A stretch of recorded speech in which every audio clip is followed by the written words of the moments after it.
Today I will be interviewing Marsha Martin.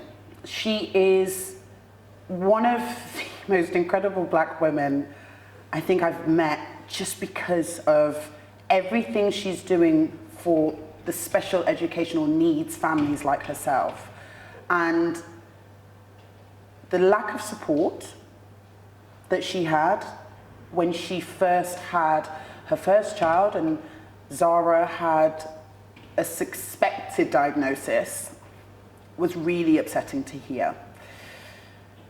And I wanted to make sure we dug into that. We also look at the unfortunate lack of support from within our own community as Black people, and some of the judgments and the stigmatisms that were attached to Marsha and Zara just trying to do their best. Expect a lot of emotion from me as well. It was very difficult to not get emotional with this episode. And expect to learn. I learned a lot myself. Not just about the struggles with her hair care journey, but just her challenges in general, and what she's doing with her support group, Black SEN Mamas, to try and help other women that were in her position that unfortunately have had to go through a lot of the difficulties of having a child that is neurodivergent, completely isolated and alone. Don't forget, please subscribe, like, share. Texture Talks is here to help us and our people. And I can only help more people if more people find us, see us and listen to us. So don't forget to show your support. And I hope you enjoy the episode. Hello, Marsha. Hi Paige. How are you doing? You all right? Yeah, I'm good. Yeah? I'm good. How are you? I just got back from Jamaica. I'm very tired. Yeah. I'm not even gonna lie, but I was really excited about today. So I actually jumped up with a lot of energy this morning because of you, Han. Oh, Yeah. that's nice. Yeah, Thank it's true, you. because I was laying in bed like, and then I remembered why I was trying to get up. And today's conversation is just one I've been looking forward to for a while. So talk to me about motherhood. Oh, okay. Let's go straight in. Yeah, let's go straight in. Motherhood for me has been just a whole host of transitions, thinking that, oh, I've got the hang of this now, and then being reminded in various ways, no, you don't. You don't got this. So I think one thing I've learned is I need to be able to have just unending amounts of patience, and learn to be more responsive rather than reaction. Because before I used to be, it was anything that triggered me off was an automatic reaction. That can't run during motherhood. Like you're gonna wear yourself out. So I've learned that I just need to assess the situations for whatever they may be, especially motherhood in my capacity, which is, special needs, neurodivergence. Assess the situation and then make informed decisions about how you want to do things. Yeah. I think with life, that's good advice. Yeah. Because I know that there's a lot of just really challenging things that we just get thrown into every single day. And me especially, I'm prone to overthink and then jump into X, Y, Z. So I've taken that, thank you. So I've taken that and I will use that. Okay, that's very handy for me. Good. So what was it like when you had your first baby? When I had Zara was a planned baby. Okay. And we had tried for a while and to no avail. So when I finally did get the positive, I was ecstatic. He was ecstatic, my husband. And we were all just really excited for this journey, to have something that was both a part of myself and him. Had all these ideas for motherhood, what it was going to be like. My child was going to look like me. That was wrong, first of all. None of them do. There's three now. None of them do. I had all these big ideas about how I wanted to cultivate motherhood in a very healthy way, doing away with generational trauma and things of that nature. It got difficult. Yeah, it got difficult to uphold those things. Because when Zara came, she wasn't meeting developmental milestones, and then that became a whole different thing. It wasn't just your average motherhood journey. At the time, I was doing my first degree, my psychology degree, and we were studying developmental psychology. So looking at things like developmental disorders and disabilities as well. This is when you just had Zara? Yeah. The time. This is, yeah. So, right? I'm like... Yeah. So the thing is, when you do a degree like psychology, they say that just get used to the idea of projecting and diagnosing everyone in your family with everything. And so I thought maybe that could be the case, but just keep an eye on it, right? Eventually I was quite proactive about this, so I'd go to all the doctor's visits, and they just used to say, go and get a hearing test, and we went to about 3 or 4 hearing tests. I'm like, the girl's hearing is fine. What was the trigger for the doctor's appointments? What was the symptom? Okay, so it was just an aggressive avoidance of eye contact, like moving her head. You're not supposed to be able to move your head yet, because she didn't want to make eye contact with us. And that was my first... How old? At that time, I think she was coming up to 3 months. Yeah. 3 months? Yeah. You're right, that's like very strangely advanced. Yeah. To even know that you don't want to make eye contact. Right. Okay. So, I think because it was so early and it was just such aggressive avoidance, that was alarm bells ringing, and I kind of knew what it was because I was studying it at the time. So, yeah, I know what this is. But I didn't want to jump the gun, and I thought, let's just be patient with it. Let's just see where this goes. It's always in the back of your mind. And I had, my husband, who is Indian, so Asian background, and my family, Caribbean, Jamaican, Dominican. And autism is just not a thing that was really discussed or known about from their perspective. So it was just a case of, I guess, some unintentional gaslighting. I remember at one point my mum was like, "You're on your phone too much. That's why she's not learning to talk." And I'm like, I don't think it's that. I don't think it's that. And my husband was like, "It's fine. She'll take some time to develop. It's going to be okay."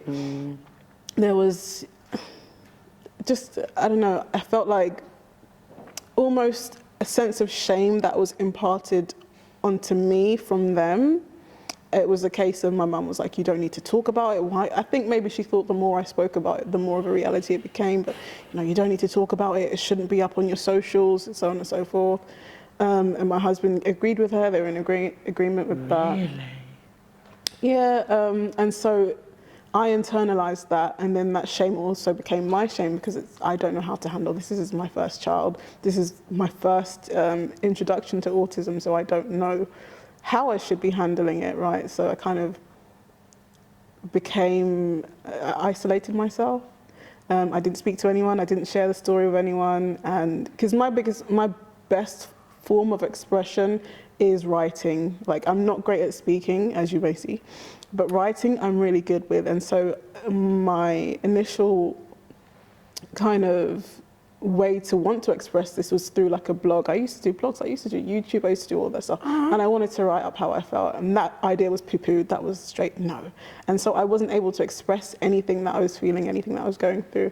I went through a few years of depression at that time. Yeah, it was really low. I cut off all my friends because we're not at the same place. No.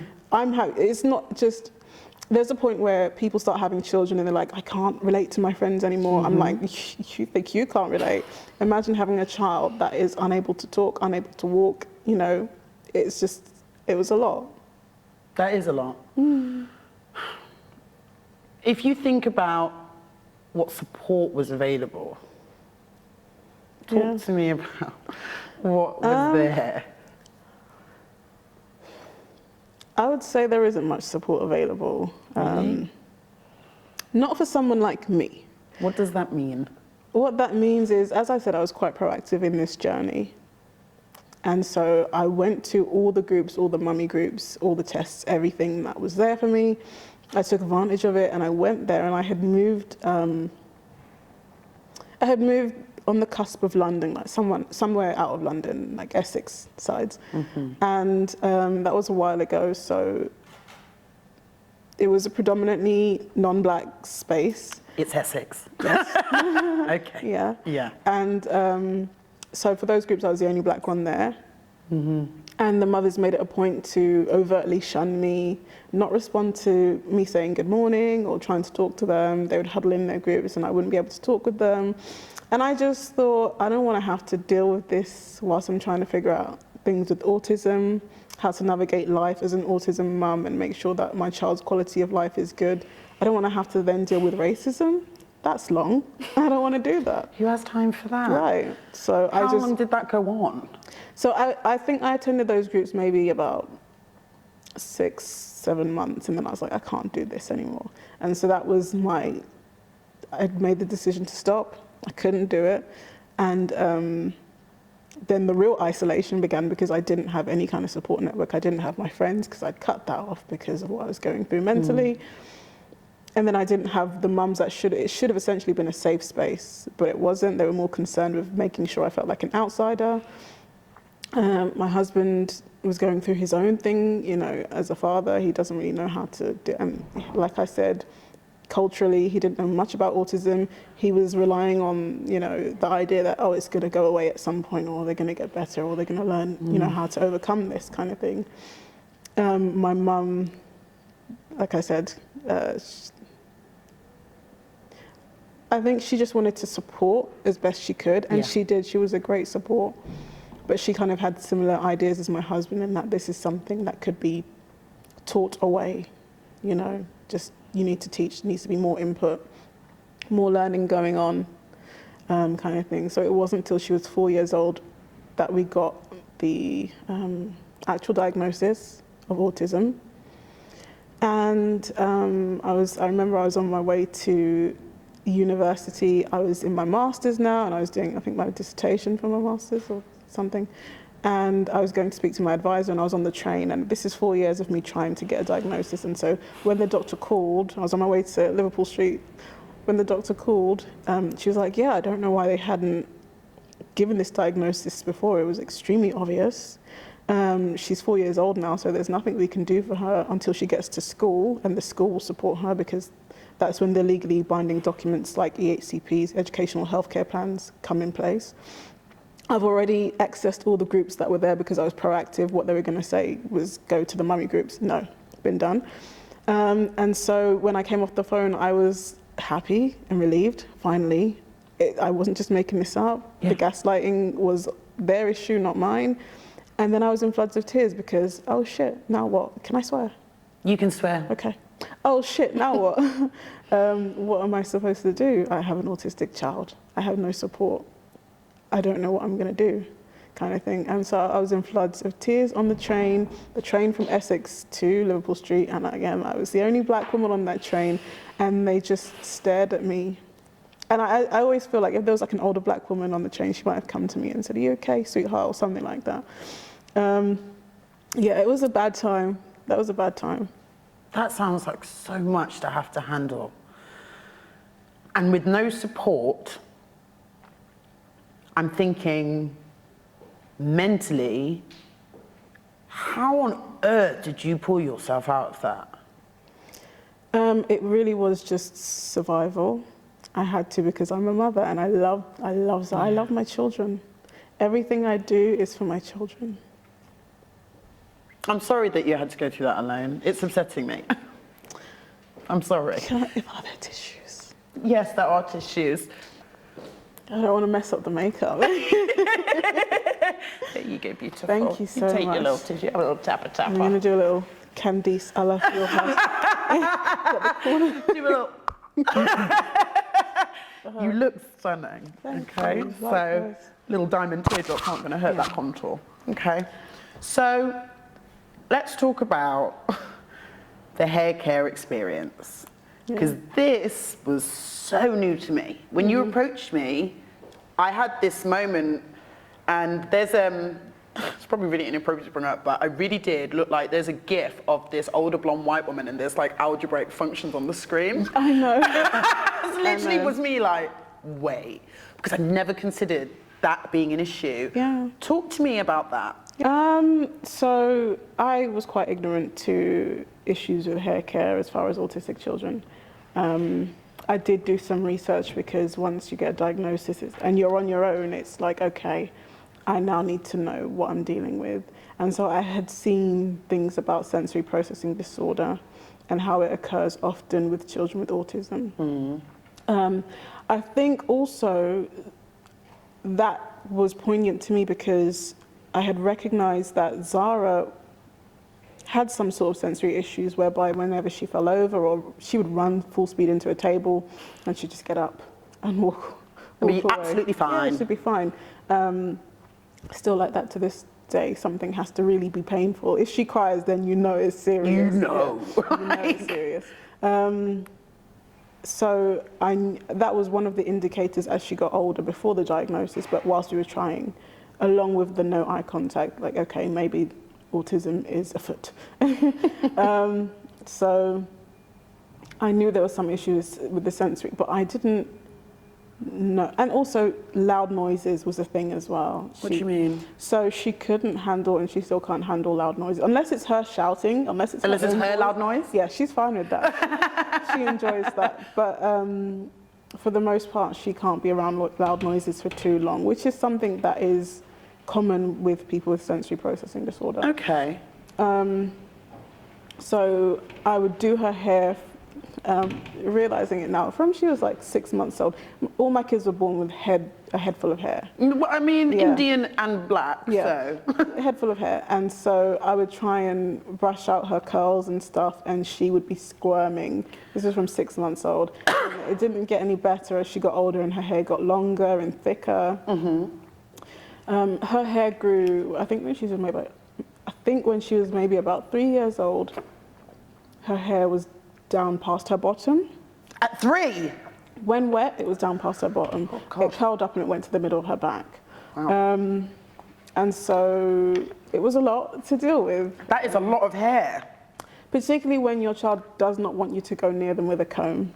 And so when it was the case that I was able to finally get her to agree, a lot of coaxing and encouragement. When I did do her hair, it was a lot of screaming. It's still the same to this day, to be honest. Screaming, as in my mum's like, someone's gonna call the police. Really? And I was always, especially when I washed her hair, I was always conscious because I'm in a non-black area. Yeah. And they have called the police on us before. When we were moving in, they called the police and said that someone was breaking into the house on the road because we were the only black family on the road. Really? The police walked into the house and asked me what I was doing. And I was 16 at the time. And, I was like, what do you mean?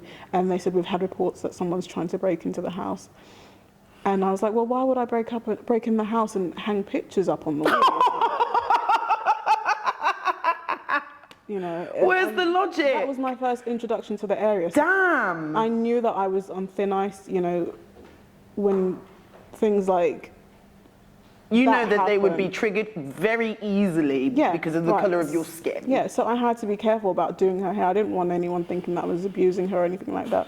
Also, it's hard when you're washing your child's hair and they're screaming and there's something other than the normal, I don't like getting my hair done. Mm-hmm. You feel abusive in that time. Yeah, it's like you're forcing them, and they're crying out, but and they you don't know where the line is. Is it that they just don't like it, or is there something deeper than this? And a lot of the time her hair wouldn't get done, and her hair, even though it's looser curls, so she has like a 3A, 3B texture. Okay. So the loose curls. Yeah. And as soon as I plait her hair, it would be knotty within an hour. So I don't know. I thought that her hair would be, and I think this is just the general consensus, that looser curls would be easier to deal with.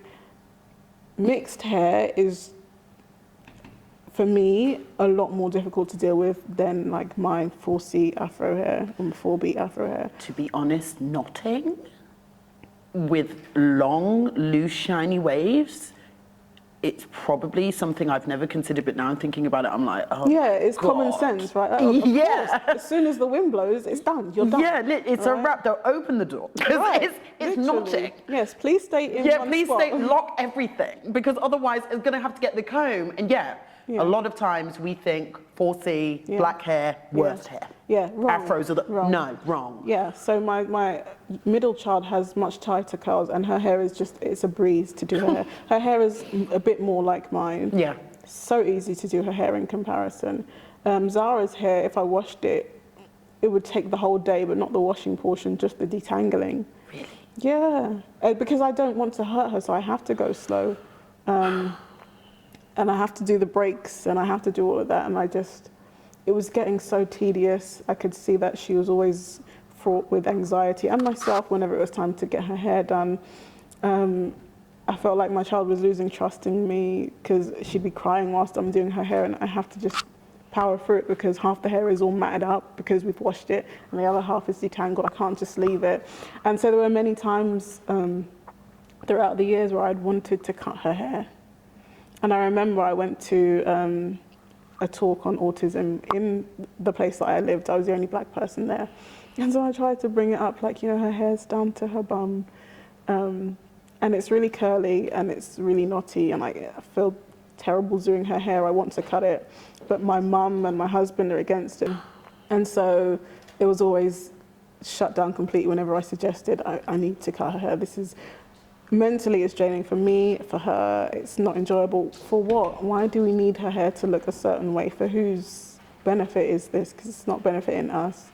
And it really took she's 10 years old now. I think it took about 9.5 years for me to finally cut her hair. I cut it to her shoulders. All my aunts, my mum, everyone had something to say about that. And then I cut it to there the other day. I took her to my mum's house. And my mum kind of like scooped her up and she's, "What have you done to this child?" Mum. Trauma, please. the theatre. Right? Caribbeans. And so she was like, "I hate what you've done to this baby." I'm like... Is this in front of said baby? Yeah. Baby can hear?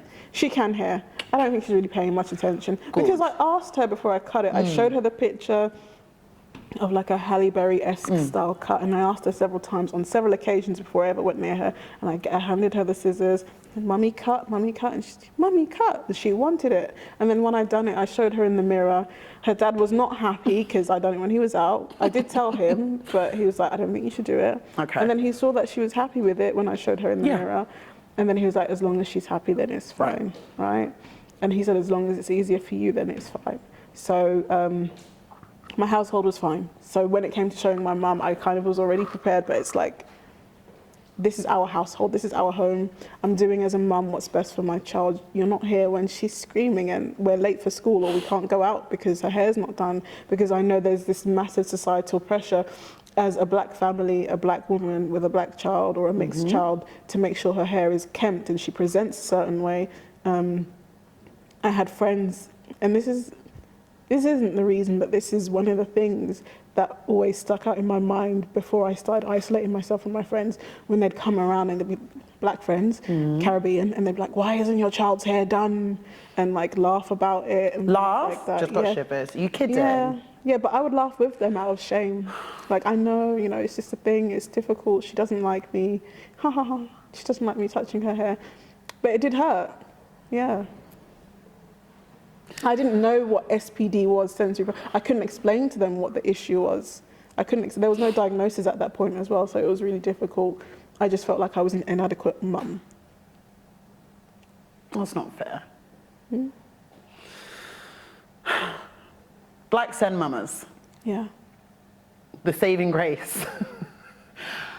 When, amidst all of this, did you decide, I'm going to have to do it? So I think it was about 4 years of isolation. 4 years of isolation, and I was like, I need my tribe. I was by myself, as in I didn't speak to anyone apart from my husband, and then my mum and my sister. And that was a long time to be isolated. And I was working on my career, building myself up as a behavioural therapist, getting my master's and all of that.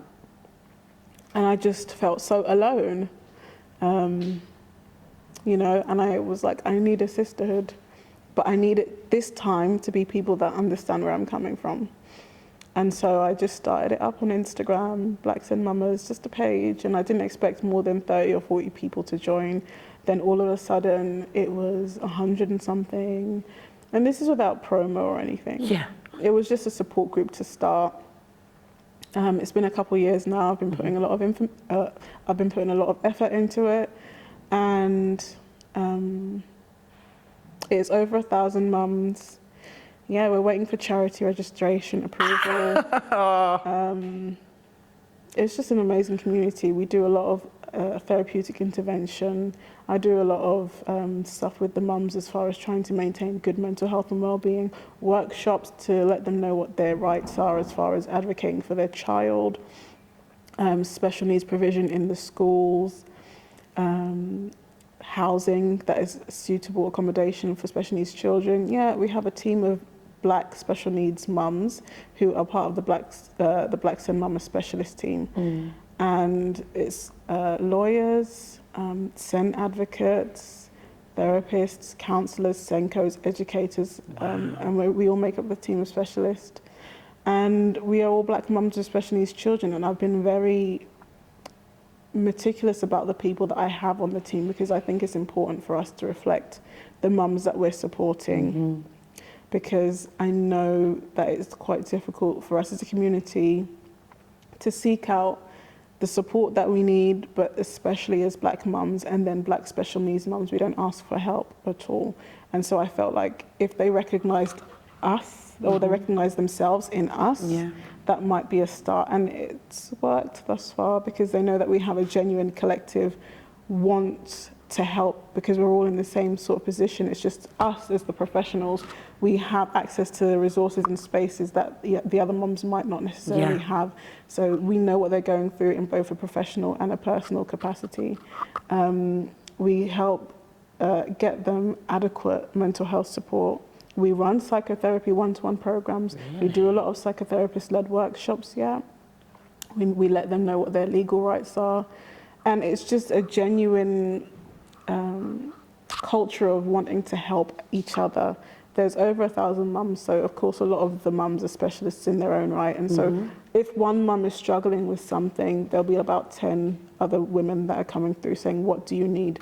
Do you need us to write up a letter? Should we all go down to the council together with you? Should we go to the school and support you? Do you need law support? Those kinds of things. So it's a space whereby Black women are consistently and continuously uplifted and held. We need to feel held. And I ask that they be vulnerable. I'm not someone that chats my business. I don't enjoy doing that, but I know that the responsibility is incumbent upon me to model what true vulnerability looks like, because I always say to the mums, if we're not genuinely vulnerable, there's no healing going on. And so when we do our support group sessions, a lot of which are accessible online because we don't have the flexibility of other mums, I'm like, come in your bonnet. Come without the makeup. For real? Come comfortable. Right? Because there was some hesitancy at first. People didn't want to put their cameras on. I'm like, look, we're not doing that in this space. I'm today. So sick of Black women having to have a mask, right? We're not afforded what I call the luxury of vulnerability in the Western world. And there are so many mental health issues in the Black community, and we are the least likely to seek help. Statistically, we don't, for whatever socio-cultural reasons, we don't go and get the intervention that's appropriate for us. And then when we do, you know what it's like for Black people in healthcare. We're gaslit, we're not believed, we're mistreated. That's true. So it's like there's so much upon us as a people, then as Black women, then as Black mums, but then as Black mums with special needs children, we get no support. And we need that. That's why I built this sisterhood, so we've got each other, you know? It's important, and it actually, I don't know why I've not brought this up before, but it hit home to me about Black women not getting support, especially with mental health, because my mum's younger sister, she has paranoid schizophrenia. It took about 5 years to get that diagnosis. That's terrible. And again, don't know why I've not brought this up. At the time I was studying psychology at school and we were doing mood disorders.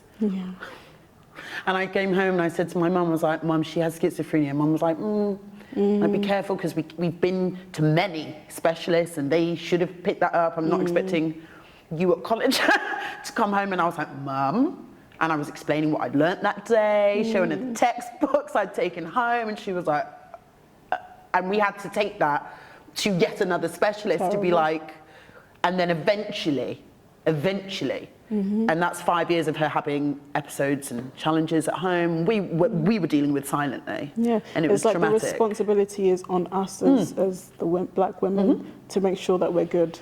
No one else is looking out for us in that way. And it's only now I'm talking to you that I'm like, oh, she's right. And because I think we just get on with it. I think sometimes when we're mistreated, it's not even that we're mistreated, we're just like, that's life. Literally, we've been almost conditioned to just accept negativity from all aspects, and it's like, struggle is just a part of life, and it shouldn't. It's part of the discourse. Not to this extent anyway. We're going through it, sis. Because even now I'm sat here like, oh no, I know that feeling. And I'm like, I just thought that was just like part of the game. But no, it shouldn't have taken 5 years to get a diagnosis. It shouldn't. Even there was 1 week where I had about 3 mums come to me, trigger warning, saying that they didn't want to be here any longer. They wanted to unalive themselves. And that was, in that week, I recognized I cannot stop what we're building here. It's so necessary, it's so needed, because otherwise they fall through the gaps. There's no one checking for them. And they're mothers of children. It's okay, I get it.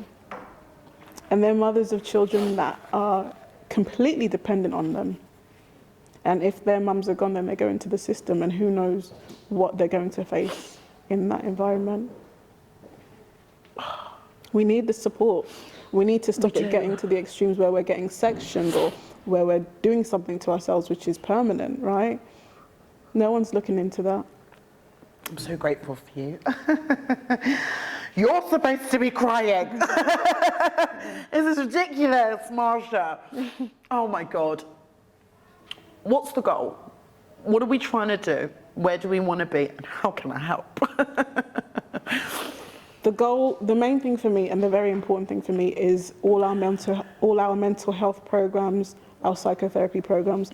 I need them to be running constantly, consistently, and I need them to be happening for as many mums as possible. Okay. We are still unregistered currently. I'm waiting for approval. Charity Commission said no the first time because apparently we don't seem inclusive enough. Even though I was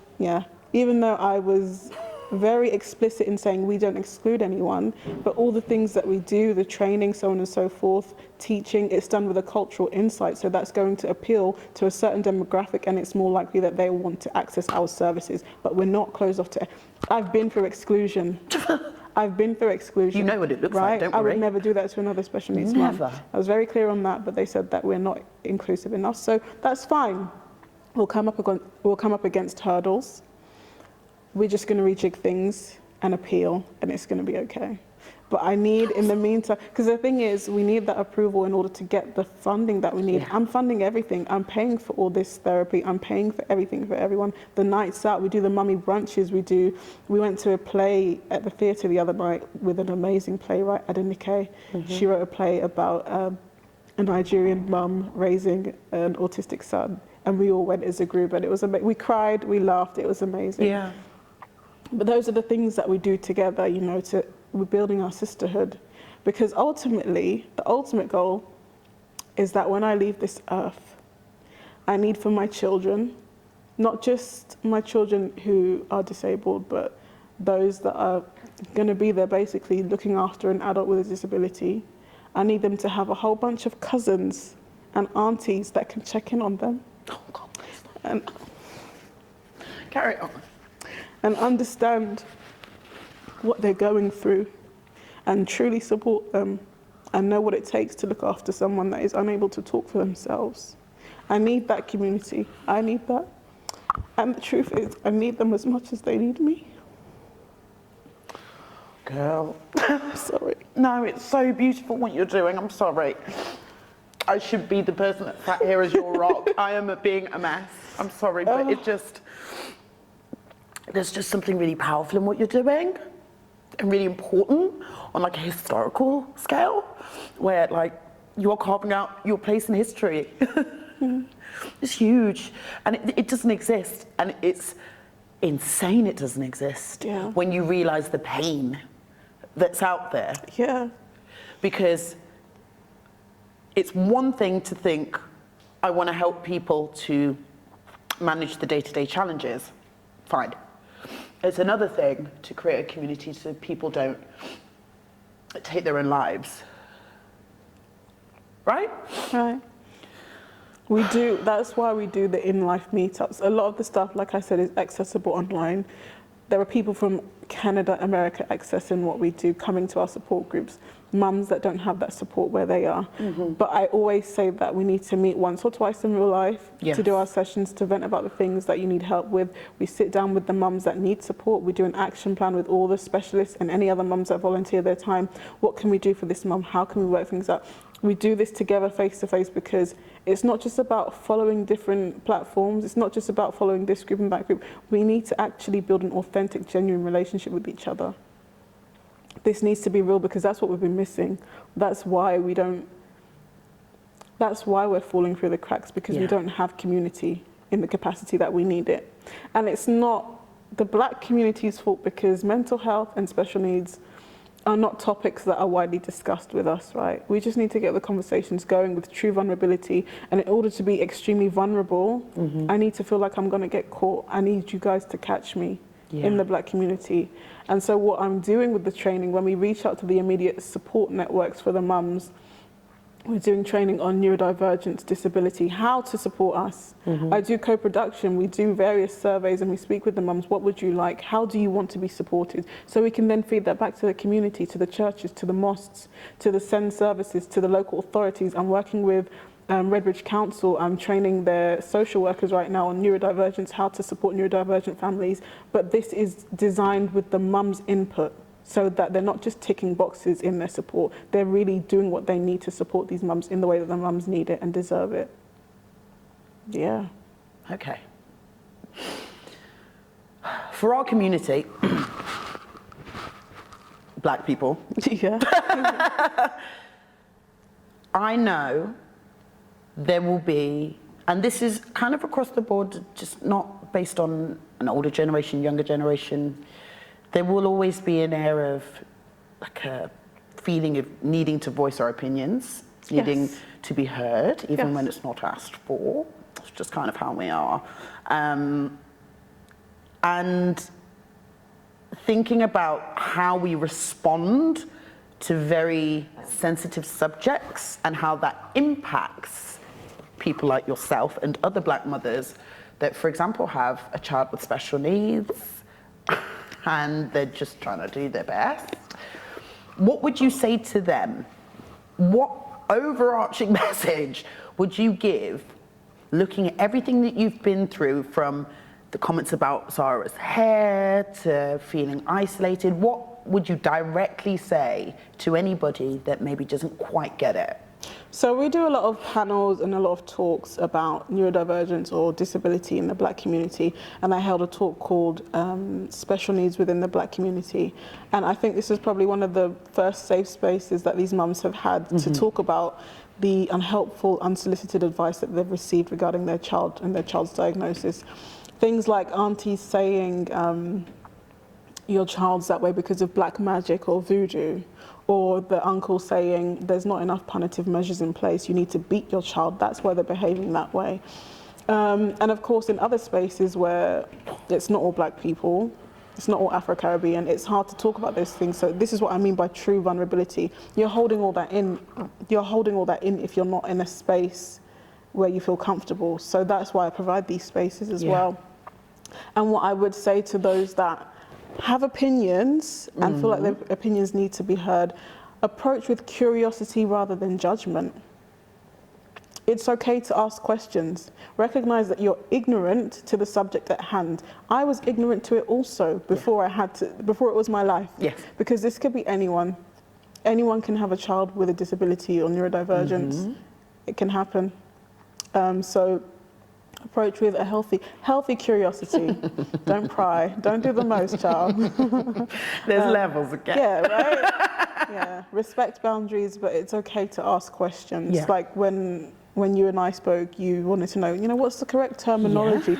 What kind of things should I be saying? I don't want to disrespect anyone. Rightly so. Yeah. That's the kind of approach that you need to have.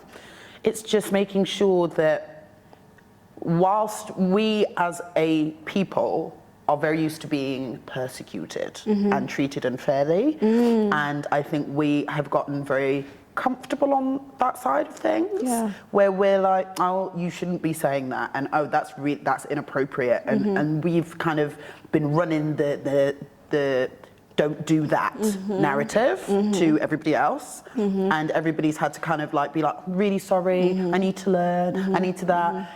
We need to flip the script now. Yeah, there hasn't been a lot of introspection, right? Yeah, you need to check yourself as well. Yes. Yeah, I hear you. It's the same way that we want to be respected by other cultures, maybe people that are not of colour, when they're making reference to us, and we have to tell them the right words to say so they don't disrespect us. Don't disrespect other groups, other minorities, whether it's related to colour or not, in the exact same way. Right. That's the same, we need that same discourse, right? Right, agreed. How have you been able to manage Zara's sensory, what is it? Processing disorder. Sensory processing disorder. How have you been able to manage that, and how has Black SEN Mamas helped? Because I imagine you're not the only one. No, we're not. So at first I'd like to take this time to really just talk to you about what sensory processing disorder is. So it really just refers to our senses, of course, and how the brain assesses our senses. So as the name suggests, it's a disorder. So we're talking about atypical, irregular processing of sensory information, right? It could be that you're feeling things too intensely, or you're barely registering a feeling or a sense. Yeah, it's all over the shop. It's all over the shop. Yeah. So, and someone can have, and is quite likely to have it both ways. Different things. It's not one or the other. Right. Cool. Like Zara doesn't feel when she falls over, but if you go near her with a comb, it's a whole problem, right? So she's overly sensitive to one thing and undersensitive to the other. And so sensory processing disorder, although it's a diagnosis in its own right, it can be diagnosed alongside, and often has a high comorbidity rate, which means it occurs alongside developmental disabilities. So we're looking at autism, ADHD, global developmental delay, dyspraxia, so on and so forth. And you might notice someone with SPD, sensory processing disorder. Thank you. Someone with SPD doesn't like being touched, doesn't like loud noises, doesn't like their hair being done, or they're running into things, they're barely registering any pain, that kind of thing. Can I ask a question? Of course. Everything that you just said reminds me of a salon, especially a black salon. How on earth? Well, see, and this is the thing. This is what I'm saying. So when we look at things from a socio-cultural lens, as far as sensory processing disorder, we're looking at just multiple ways for those senses to be triggered off. So humans have other than the 5 senses that we learn about at school, we have a whole load of other senses, right? Internally, externally, just to help us navigate our environments and our internal environment, homeostasis, all that good stuff. And so there are so many things that could be set off. We're looking at vestibular senses, so that's just input as far as direction, movement, where you're positioned. When we're talking in terms of hairdressing, like the head positioning, moving the head, we're talking about olfactory senses, lots of different smells that might make you extremely uncomfortable, loud noises in the salons, which can cause actual physical pain, by the way. So the senses can be so intense that it causes pain. There's obviously lots of different science, lots of different information, visual information to decode and take in. Yeah, there's so much. And then tactile, someone's touching you, don't touch me, right, don't touch me. There's so much going on that it becomes extremely overwhelming, and some elements of it can be genuine physical pain that someone's. So I had a friend named Carmen. She's no longer with us, R.I.P. Carmen. Okay. She got her autism diagnosis in her early adulthood. And around the time she got her diagnosis, I got the diagnosis, or I was trying to get the diagnosis for Zara, and we went to our first national autistic show. And we were talking, and I was saying about the hair issue. Carmen was mixed as well. She was biracial. Her mum's white, her dad's black. And so she was saying, when I was younger, I didn't speak much. We of course know it was down to autism now. But I couldn't speak. And when they used to do my hair, it felt like razor blades slicing along my scalp, and I couldn't say anything. So if we just really think about the implications of a child that doesn't have the capacity for verbal expression, being made to sit down in one spot for long hours, enduring and being exposed to all kinds of sensory overwhelm and input, and they're not able to tell you what's going on with them, and then you're conking them in the head with the comb, which is like Afro-Caribbean tradition. It is. Right, because they're not behaving. But there's a lot underneath. Naughty. Right, they're being naughty. They're being naughty, but that's not what it is. Even children that have, because I only found out what SPD was the other day. Yeah. Even children that have that, they don't know what they're feeling. Even those that are able to verbalize something's going on, they can't say to you, my senses are overwhelmed, mother. They don't possess that. No. So it's like, so again, they're being told off for not sitting. Why can't you sit still like your brother? You know. That's what I'm Yeah. saying. Yeah, cane rows are too tight. I've been there before. I used to have locks down to my bum, and when she used to, I had one particular hairdresser that used to tighten, interlock them, and I couldn't sleep on my head. I couldn't sleep on my head the next day. And I used to beg her, please don't do this, please. Yeah, it'll be fine, it'll be fine. And then I just was in so much pain, and I just think, imagine I had sensory processing disorder and I was dealing with all of that stuff.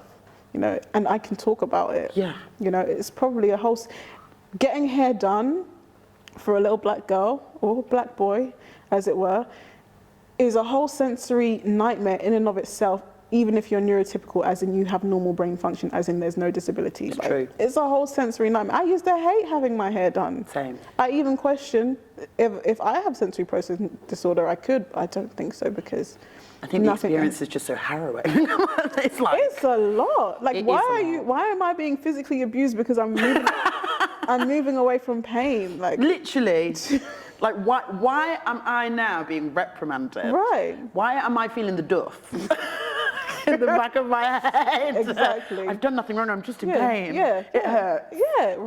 That is normal, You and know? that's for children that are not neurodivergent. Right. And so think of mums or even grandparents that have ignorance towards things like sensory processing and the way in which they're handling their children because they're not sitting down to behave for however long to get their hair done. Like, that's just a nightmare for the child and for the parent. I'm sure it is stressful as well. I remember when we started discussing this, and I did think to myself, how on earth would a hair professional deal with this? Yeah. And I know we were both looking to try and find some examples, some testimonials, and although we've gotten a couple, I've got one, which I will definitely go through in a second, it didn't seem to be a load. Yeah, for some reason, I mean, there's videos that I've seen recently of barbers and hairdressers making accommodation for children who are neurodivergent, right, disabilities, and they're amazing, but they all seem to be in America. So I did try and have a look, you know, what do we have here? And like I said, I have a group of over 1,000 black mums. Yeah. And I think about 3 came back to me, and those were barbers. I think the barber experience for little boys, having something vibrate against your head, in your skull, if you have sensory processing disorder, that is obviously not nice. No. But for a little black girl, the intricacies of the way in which people want to do our hair, right? It's a lot more than just a razor. It takes a lot longer. And so I wanted to speak to a stylist, a female stylist that works with little black girls with natural hair who are autistic or ADHD or have sensory processing disorder, and I couldn't find any. I've got one in the UK. I've got that's literally good. one. So the one that I've got, bear with. And Is it a stylist? Is it a female? Yes. Okay. It is, yes. So it's a salon in Manchester. Oh, God. Okay, called internet. Here we go. The Hair and Beauty Corner, right? Okay. And I put a video out, obviously, as you know, on socials, and they came back and said, a child that I do the hair of, who's autistic, attends the salon. She doesn't like her hair touched. Obviously, as she's attending to have her hair done, kind of difficult not to do so. I usually have to do lots of distraction techniques. Her mother mentioned when they had attended previous Afro salons, they made them wait long periods of time, and I know that pain, and it's upsetting, especially if they let them know beforehand, and they're still making them wait. That's not okay.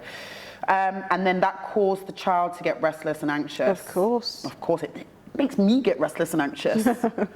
Then she says, I see to her as soon as she arrives, talk through, it's what you said, talk through what we plan to do through the appointment, give her a magazine, usually Coco Hair Mag, or shout out, as children who look like herself are in there. Work quickly and gently. She's always very surprised when I say we're all finished, as she's not noticed what I've been doing. She enjoys attending the salon now, and the atmosphere is very calming. Yeah, so there was a lot of elements there of interventions that I would use on the kids that I used to work with. Visual aids to explain what's going on, what to expect, letting them know. I think timers are also good as a visual example of how long you have to wait. They can see it. I have sun timers for my kids sometimes. Oh, really? Yeah, so they can actually see, right, this is how... It's almost over. The concept of time is like, what is that for a child? True. Or for me, when I'm busy or doing something. When I'm stressed. Right. It's been hours. So that can add to the anxiety. What you don't want is an anxious child with SPD sitting in your chair. And then social stories, showing her, you know, via pictures in the magazines, this is how you start, this is the middle, this is the end, this is the whole process. And then distractions. Distract as much as you can. When I sit down with Zara, I will have the iPad, or I'll ask her what she wants to watch, so it's motivating, something rewarding. And she'll put that on, and I'll talk her through what I'm doing. You know, I'm not sure as far as her receptive understanding. I know she knows for the most part what I'm saying, but I think also just me talking calmly, even if she doesn't necessarily understand what it is that I'm saying, aids in kind of keeping the anxiety at bay. Where her hair's cut now, it doesn't take the whole day. Yes! Do you know what, that was such an empowering move, because I was like, this is the best decision I've made for both of us. And and she still looks cute. Obviously, look at her mother. I was like, stop it. Like, she'll look stunning regardless. Right, and you know, I think everyone's kind of accepted it. My mum, once she sees things work out and it's like, okay, she doesn't look like a boy. She's okay. You know, and the hair is good, and she can sit down for 20 minutes, get it done, and she's fine. Less anxiety, less trauma. Then mum's like, okay, fine. Kind of thing. Don't like it, but I can get with it. But that was probably the best decision that I made. For a lot of the decisions I made back in the day was based on fear and what would people say, and so I feel that was such a testament to how far I've come. Just the lopping off her hair, like just with gay abandon, I just was like, get rid of it all. Get it off. Piece of advice for, I'm not even going to say just black mother, because of course, as we know, white woman, black man, we know what that produces. Right? So, woman with child with curly hair, out there, didn't know you existed, really having a hard time, going through similar to what you've been through. What do you say to them? So, I think just consideration. Research is always going to be your best friend. Research is the number one thing that's got me through. We have the world at our fingertips. There's a whole load of information out there as far as how to accommodate autistic children, children with sensory processing disorder, and then hair care for 3C, 3B, all the three hairs. All the threes. All the threes. I learned, because I didn't know a thing about 3B hair. Why would you? I had to learn that. I had to watch YouTube videos of how people dealt with their children with 3C hair. And I'm like, and I was open to all learning. There were white mums, Asian mums, and I'm like, look, you have the information I need. The hairstyle looks good. They sat down. So it's a case of looking at how to detangle and be gentle, and you know, all the distractions that you can give them and that kind of stuff. Educate yourself, education, arm yourself with knowledge. That's the best tool for this. Same question, but for young Marsha. Think of you in your darkest moment. Let me get my tissues ready. I'm sorry, but I need to know what Marsha now is going to say to young Marsha, because you broke my heart today. I need to know for my own benefit. what you will give her to get her through if you could. Oh, okay. I think just trust in yourself that you will be able to do this. And look at your receipts, look at all the things that you've achieved in life as proof that you can handle and navigate whatever's coming your way with grace, with elegance, with self-respect and dignity, and you're going to be amazing. I completely agree. I did it for you. But I feel that so much in every aspect of my life right now. And I think you are such a beautiful monument to the power of a Black woman. Thank you. I'm so grateful that we've been able to have this conversation. Me Thank too. you. You know how hard it is being vulnerable? And then we put cameras here. It's a lot. Not easy. Trust me, I understand. Thank you. Thank you. I think we can help a lot of people, and that's what I wake up in the morning to do, and I think we have that same mission every day. Agreed. If people want to find you, where do they go? Because people will want to find you. So our website is in the process of being built, but the domain is blacksenmamas.com. Okay. But it's not there yet. Don't go look at it. But just have it, maybe bookmark it. Yeah. But we also have our most used platform is Instagram. So that is Black SEN Mamas _UK. Join us there. We put all our updates there. We also have a WhatsApp group full of mums. There's a lot of informational exchange there, support, advocacy, all of that stuff. Things like, so when I wanted to know about barbers and hairdressers, I went straight to them. Mm-hmm. When I wanted to know about experience of being a Black mum and the stigmas and making sure that your child looks kempt and well put together, and that alongside sensory processing, I went straight there. They gave me all the information that I needed, which basically mirrored my own experiences. Mm-hmm. And then also we have a GoFundMe page. Mm-hmm. Let's not forget, I said I'm funding this thing myself. Yes. Your girl is not rich. No, I understand. So in the interim of us waiting for approval from the Charity Commission. Yes. Hopefully they will look favourably upon our next application. But let's try and support each other until that happens. Yeah, we have a GoFundMe page, which is the I think it's Black SEN Mamas. Okay. Just Google it. I'll get all of this information from you anyway, and I'll put it on your webpage, because we need to make sure that this can go from strength to strength. You're helping too many people with such little resources. Imagine if you had some real power behind it. Right, okay, so let me see whatever I can do and try and promote you as much as possible, because what you're doing is just fantastic. Mm-hmm. Guys, I hope you've enjoyed this as much as possible, because there's been a lot of weeping. I apologise. But it's just been an emotional day, and I think it's just sometimes needed. Yeah. In the meantime, guys, please oil your scalps, protect your edges, and I don't even remember the last piece of it because I'm just really emotional right now, but just look after your headpiece, and I'll speak to you soon. Bye-bye.